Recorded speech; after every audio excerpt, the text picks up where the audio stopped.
चला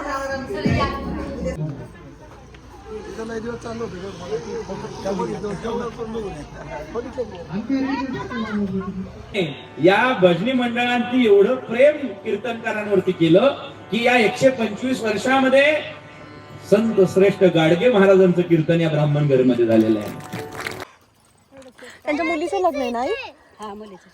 हा म्हणून वाडा सजलेला आहे आता.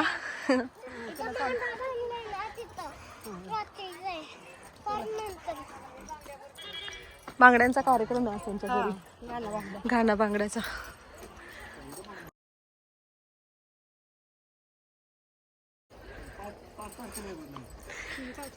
साक्षीच्या लग्ना दिवशी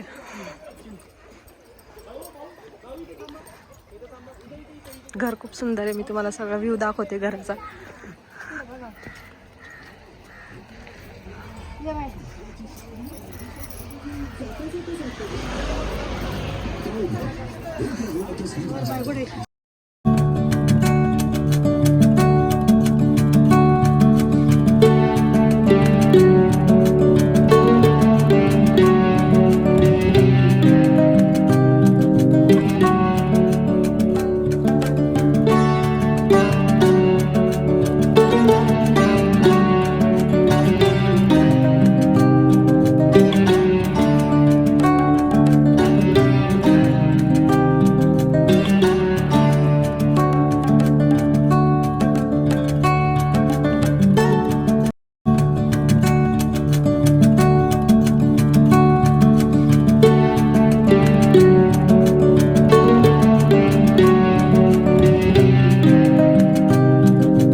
इकडे बघ.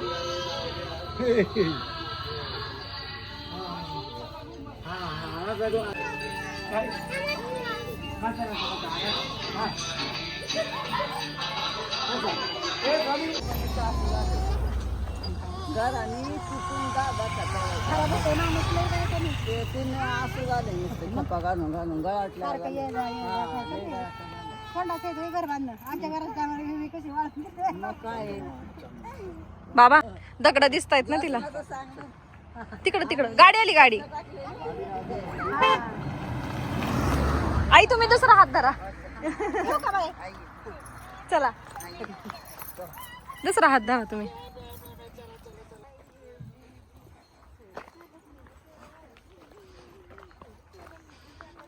गावाला राहिलं असतं तर कसलं भारी. गावाला असतं राहिलं तर आहे का नाही.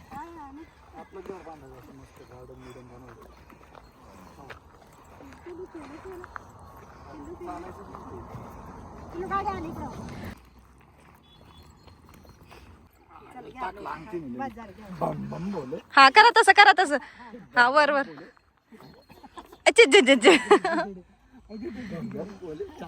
अरे अरे अरे संध्याकाळी आम्ही कीर्तनाला गेलो. शतकोत्तर रौप्य महोत्सव वर्ष 2025 अखंड हरिनाम सप्ताह वर्ष 125वे या निमित्त गावात 8 दिवस ज्ञानार्जनाचे आयोजन करण्यात आले होते. 8ही दिवस प्रवचन कीर्तन हरिनामात गाव विलीन झाले होते. कीर्तनकार हबप रोहिणीताई परांजपे, हबप माऊली महाराज पठारे, पुरुषोत्तम महाराज पाटील आणि कबीर महाराज अत्तर अशा अनेक नामवंत कीर्तनकार होते. समर्थाला पहिल्यांदाच कीर्तनाला घेऊन आलो होतो. 2 तासांचे कीर्तन होते, पण समर्थाने एकदाही त्रास दिला नाही.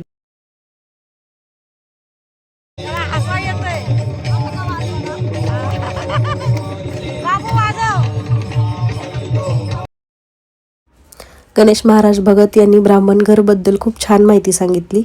पुढील व्हिडिओ नक्की बघा. आम्हाला स्वर नाही, पण आपल्या सगळ्यांना याची कल्पना मी करून देतो. आपल्या सगळ्यांना अभिमानाची गोष्ट ही आहे की आपल्या या वेळवंटखोऱ्यामध्ये असे काही भजनी मंडळ होऊन गेली आहेत की आज सुद्धा मी मुंबईला कार्यक्रमाला गेलो ना, तिथल्या जुन्या मंदिरामध्ये भारुडी भजनाचा फोटो पाहिला की लक्षात येतं विठ्ठल प्रसादी भजनी मंडळ ब्राह्मणगड. ही अभिमानाची गोष्ट आहे. आणि म्हणून जेवढे मुंबईमध्ये गिरणी कामगारांचे आणि मोठे महोत्सव व्हायचे, तिथं अभिमानानं आपल्या गावचं पायपिटीचं भजन भारुडी भजन असायचं. 10 वायक 10 वादक. अहो एवढंच नाही, या भजनी मंडळांनी एवढं प्रेम कीर्तनकारांवरती केलं की या 125 वर्षामध्ये संत श्रेष्ठ गाडगे महाराजांचं कीर्तन या ब्राह्मणघर मध्ये झालेलं आहे. संत श्रेष्ठ तुकडोजी महाराजांचं कीर्तन या ब्राह्मणघर मध्ये झालेलं आहे. आणि म्हणून या गावाचं नाव ब्राह्मणघर आहे. ब्राह्मण म्हणजे काही जन्माने ब्राह्मण असतो तो ब्राह्मण नाही, जो ज्ञानानं ज्ञानवंत आहे तो खरा ब्राह्मण आहे. आणि व्लॉग आवडला असेल तर व्हिडिओला लाईक, शेअर आणि चॅनलला सबस्क्राईब नक्की करा. Thanks for watching. पण महत्वाची गोष्ट ही आहे की गायन अवघड आहे हे खरं जरी असलं तरी सुद्धा देवासाठी गाणं फार सोपं आहे. देवाला राग नको, स्वर नको, ताल नको, काही नको.